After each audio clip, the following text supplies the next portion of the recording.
on est champion du monde, frérot, on est champion du monde. On est les champions du monde, c'est cool, c'est génial et c'est une belle surprise parce qu'au départ, on n'y croyait pas forcément. Parce qu'on est passé par différentes phases émotionnelles aussi avec cette équipe de France qu'on a adulé à une époque, détesté à une autre, et puis là pour cette coupe-là, avec beaucoup de critiques sur les choix du sélectionneur, avec beaucoup de doutes sur les performances de l'équipe, des joueurs, etc.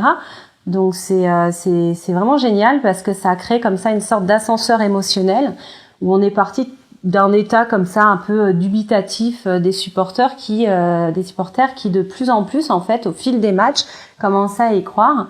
Et puis la première explosion ça a été la demi-finale, ça a été la qualification en demi-finale qui a créé un premier état de liesse collectif. Et puis évidemment hier soir la finale avec cette coupe remportée et puis surtout cette expression de joie collective et le sentiment de rassemblement, de partage d'un événement enfin positif. Parce que c'est vrai qu'en France, ces dernières années, malheureusement, les rassemblements et les moments de partage collectif étaient souvent autour de drames, de deuil, d'attentats et donc d'émotions plutôt négatives. Et là, depuis longtemps, on peut réunir vraiment les Français autour de quelque chose de très positif, parce que on voit bien que même dans les moments d'élection, il y a un clivage qui s'opère, c'est-à-dire que à chaque élection, il y a effectivement une joie, mais une joie partagée par certains, une déception partagée par d'autres, ce qui crée comme ça ce clivage.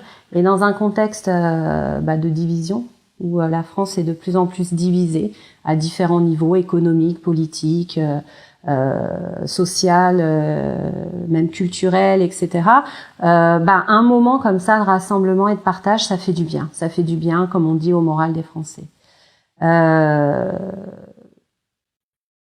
Ce qui va être intéressant, c'est aussi de regarder du point de vue psychologique ce qui se passe, parce que ça, c'est plutôt d'un point de vue sociologique, mais d'un point de vue psychologique, il y a pas mal de facteurs biochimiques qui rentrent en ligne de compte et qui créent aussi cet état de joie qui peut durer mais quelques heures jusqu'à quelques semaines. Ça va dépendre. Ça peut faire l'effet un peu du LSD, d'une drogue, parce que vont rentrer en jeu des hormones, notamment la dopamine, notamment la sécrétion d'adrénaline, de sérotonine, d'oxytocine, etc., qui vont générer comme ça un état dans le corps et une euphorie qui peut durer comme ça pendant quelques semaines. Et ça, c'est aussi une sorte de phénomène qui va rassembler, parce que il y a une sorte de contagion de la joie. On le voit on voit dans les rues ce qui s'est passé, où la joie va être amplifiée, l'excitation va être amplifiée, et du coup il va y avoir comme ça un engouement général qui prend des proportions nationales. Alors avec le côté positif de joie, de rassemblement, etc., mais avec les côtés négatifs de cette excitation, malheureusement qui crée aussi des fois des sentiments un peu, comme je disais, un peu comme si on était sous LSD. Et ça, c'est pas moi qui le dis, c'est un directeur de recherche du CNRS qui s'appelle François Tronche, qui justement explique tous les phénomènes comme ça biochimiques qui s'opèrent dans ce genre de contexte. Et quand on est un peu comme sous l'effet d'une drogue, malheureusement il y a le bon trip et il y a le bad trip. Et donc sous cette excitation, on va aussi retrouver des phénomènes de violence, d'agressivité, parce qu'il faut savoir, et ça c'est très intéressant, ça a été mesuré en 98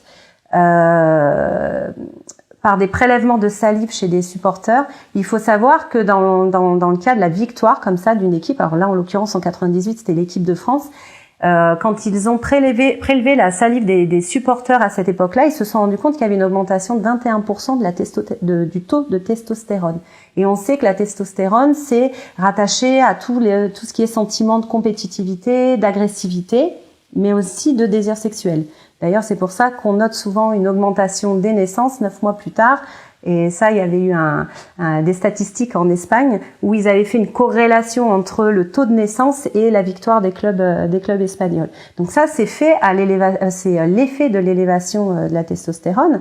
Mais il faut savoir que l'effet inverse est vrai aussi, c'est-à-dire qu'en cas de défaite, on mesure moins 20%, donc une chute du taux de testostérone, et là qui va provoquer comme effet secondaire un sentiment de soumission, de domination, un sentiment d'être sans énergie, un peu comme un état de déprime.